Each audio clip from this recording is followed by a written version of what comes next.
আমরা এই পরীক্ষাটি পুনরায় নেওয়ার ব্যবস্থা করতে পারবো ইনশাআল্লাহ।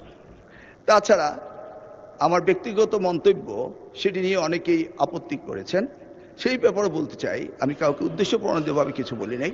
যদি কেউ আহত হয়ে থাকে সিম্পলি আমি দুঃখ প্রকাশ করছি। মাননীয় স্পিকার, এখন আসি আমরা বিলের ব্যাপারে। বেশ কয়েকজন সংসদ সদস্য সকলেই এই বগুড়া বিশ্ববিদ্যালয় বিলটিকে ইন্টারেস্ট নিয়ে এর সংশোধনের ব্যাপারে কথা বলেছেন।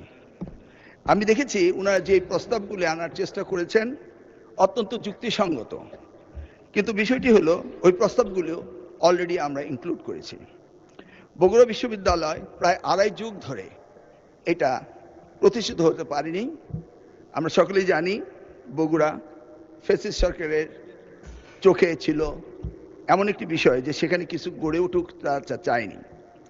2.5 যুগ পরে এই বিলটি এসছে এবং এই বিলটির শতকরা 95% পুরাতন বিলটিকে পরিবর্তন এনে নতুন বিল আনা হয়েছে।